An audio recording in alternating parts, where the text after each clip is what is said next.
안녕하세요. 제노사이드 다큐멘터리의 이주영입니다.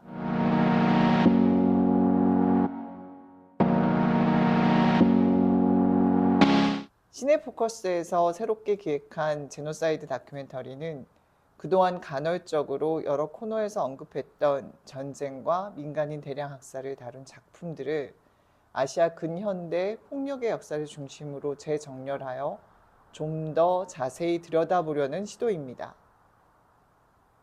제노사이드를 다룬 다큐멘터리 영화들을 소개하고 동시대 정치, 사회, 문화, 예술계의 변화와 함께 분석하는 코너이기도 합니다. 한강 작가의 노벨 문학상 수상에 결정적인 역할을 한 소년이 온다와 작별하지 않는다는 1980년 광주 민주화 운동과 1948년 제주 4.3을 동시대 청년들의 시선에서 다루고 있습니다. 민중의 목소리 내기를 폭력적으로 진압하며 더 큰 폭력으로 확전한 한국 근현대사의 대표적인 제노사이드 역사입니다.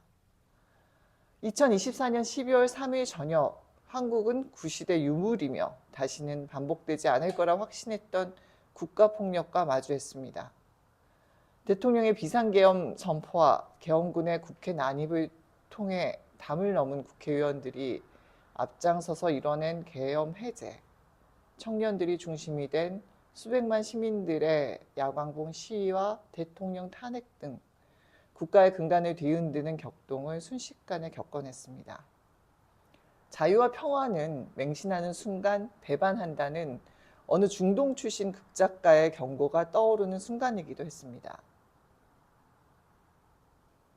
우리가 평화롭고 행복하다고 여기는 현재의 편리한 삶은 사실상 오랜 폭력과 전쟁 위에 세워진 사상 누각일지도 모릅니다.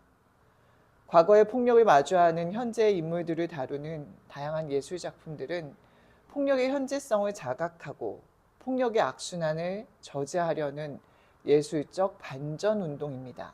제노사이드는 흔히 대량 학살이라고 번역하지만 좀 더 들여다보면 매우 정치적이고 의도적인 냉정한 사륙행위입니다.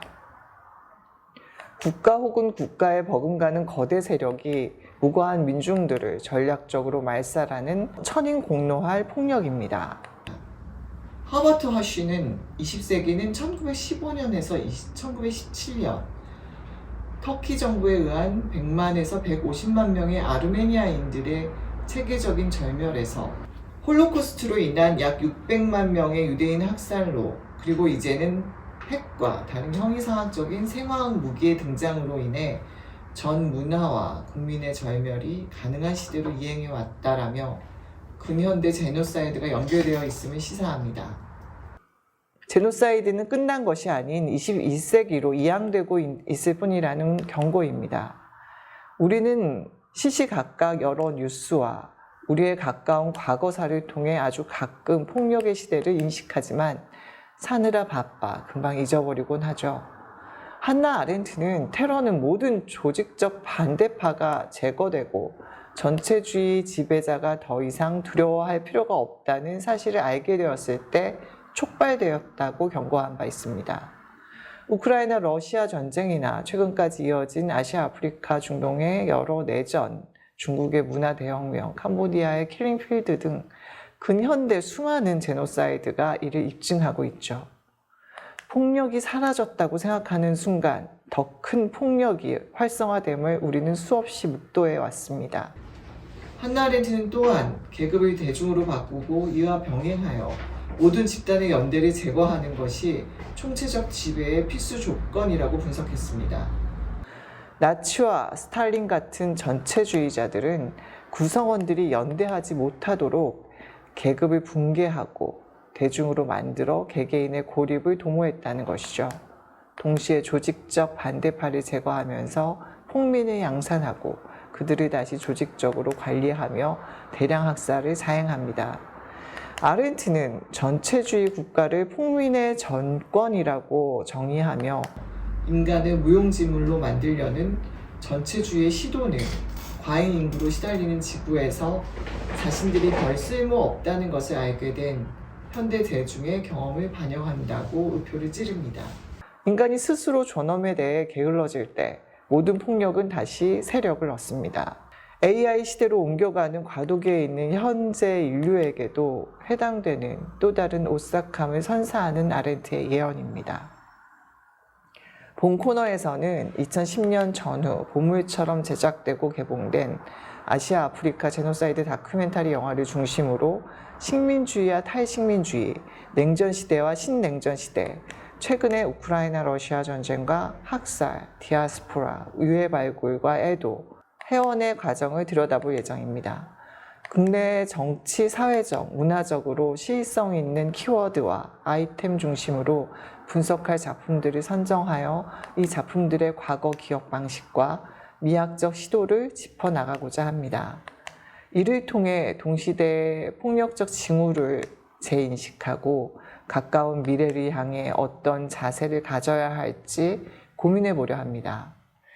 아시아 아프리카 근현대 제노사이드 사건을 중심으로 다룬 다큐멘터리 영화들을 발굴하여 주제별 분류하고 해당 작품들을 심도 있게 분석할 예정입니다. 저는 2010년 전후 아시아 아프리카 제노사이드 다큐멘터리 영화에 대한 연구 논문을 쓴 바 있는 다큐멘터리 영화 연구자이기도 합니다. 다각도로 분석해온 50편 가까운 작품들과 최근 새로 제작 개봉된 여러 작품들을 통해 동시대 전쟁과 폭력에 대한 무의식을 들여다볼 예정입니다. 이 코너에서는 이미 다양한 형태로 개봉되고 OTT에서 손쉽게 볼 수 있는 관련 다큐멘터리 영화들을 발굴하여 폭력의 역사를 좀 더 이해하기 쉽게 곱씹어 전달하려고 합니다. 우선 제주 4.3 관련 다큐멘터리 영화들부터 소개할 예정입니다. 2024년 개봉된 돌들이 말할 때까지를 시작으로 전주국제영화제에서 주목받은 목소리들 등 제주 4.3 관련 다큐멘터리 영화의 역사를 짚어나가면서 연관 작품들을 입체적으로 연결해서 분석하고자 합니다. 이후 보도연맹 사건 관련 다큐멘터리 영화들도 소개하려 합니다. 제주 4.3에서 확장된 여순 사건과 보도연맹 사건 피해자들의 목소리를 담은 말해의 사계절 등 유가족들의 이야기로 확장하면서 여러 시선의 관련 작품들을 들여다보겠습니다. 이 코너에서 다룰 제노사이드 다큐멘터리 영화는 이미 다 지나간 과거가 아닙니다. 현재 진행형인 우리의 이야기이고 지구 전체의 이야기입니다. 이를 잘 들여다보고 인식하는 작업은 과거와 미래 사이 현재를 살아가는 우리들에게 반드시 필요한 자양분입니다.